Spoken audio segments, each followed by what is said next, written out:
As the world drew near to the year 2000, there are many speculators that were saying that because of the Y2K bubble that wouldn't allow computers to make the proper transition from the 1990s to the 2000s, all the computers would shut down, stop working, and the whole world would come to a standstill. But that didn't happen.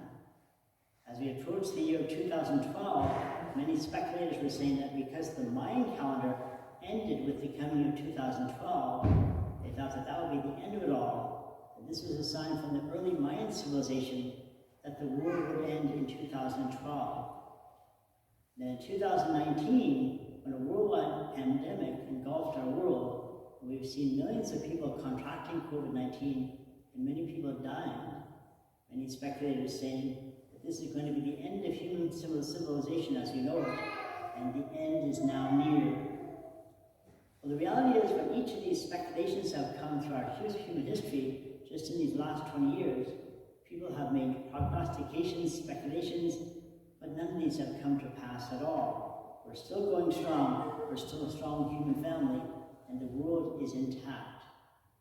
The reality is none of us knows when that end will come, even though Jesus promises us that the end will come, but only the Father knows for sure.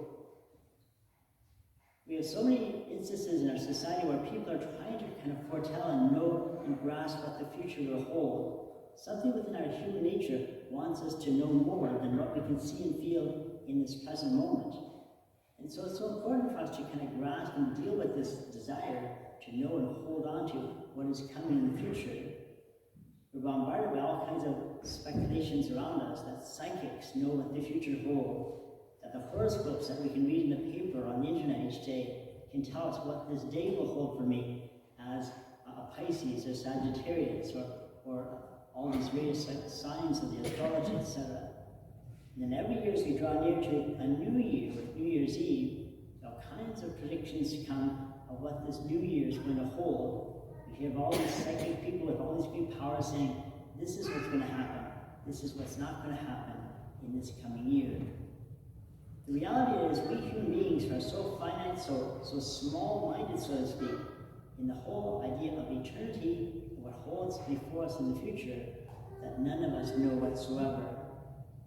But Jesus says at the very end of this gospel, very definitively, the end will come, but no one knows the day, no one knows the hour when this will happen, not even the Son, only the Father knows. And so the great news is that the Father knows when this will happen. We need to trust ourselves in the Father.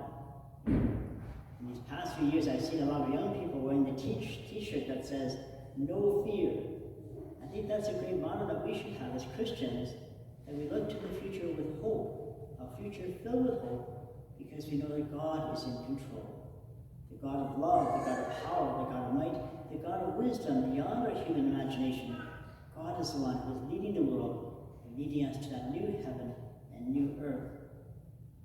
A few years ago, I encountered in a Catholic bookstore a beautiful poster on the wall that simply said, there's no need to fear the future, for God is already there.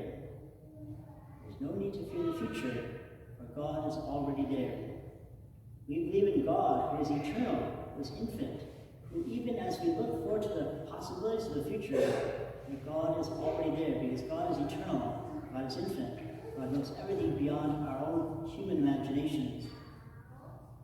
And so we are called, as we draw to the end of this liturgical year, to think about how we are preparing ourselves for that eternity that will break in upon us, and that we will be called to enter from this life in this world.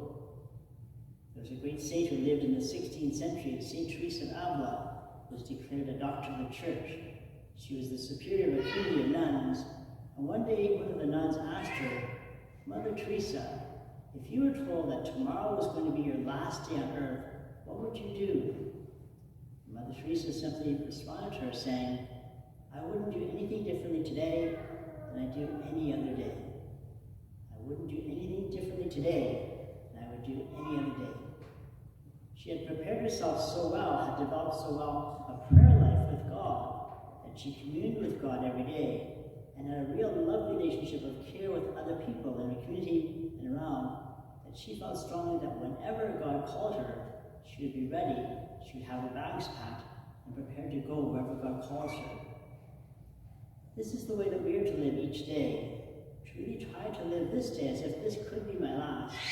And am I really ready if God was to call me home this day or tomorrow? As we think about the people who have come to the end of their lives in this world, there are not many people who say from their deathbed as they're preparing to go from this life to the next.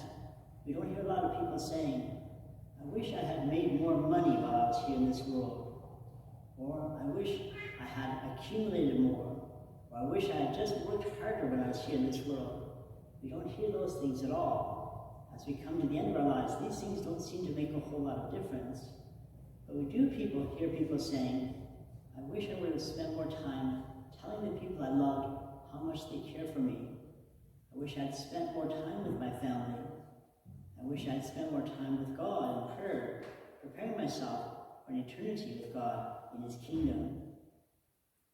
If we can learn from those who have gone from this life, looking back on their lives in this world, it can help us to prepare now for that future inevitability when we will stand before our God.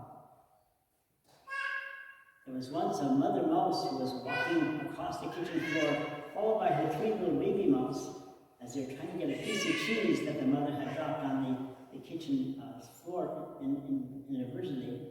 And as the mom mouse and the 3 little children mouse were walking along the kitchen floor, in comes bounding the household dog. He just stops and stares at them, and they're locked in the stare for a few moments with no words spoken whatsoever. That all of a sudden, out of silence, the mother mouse yelps out, bow wow wow! And the dog turned with surprise and he ran out of the kitchen. And the mom mouse said to the baby mouse, there's something for you to learn here. It's always good to know a second language. Well, for ourselves, preparing for eternity should be our second language. That each day that we're looking for opportunities to draw in our relationship with God more deeply, and to think about our relationships that may need to be reconciled with our family, with those we work with our neighbors. So that every day we have that natural second language of preparing this day for the time when Jesus will come in His glory.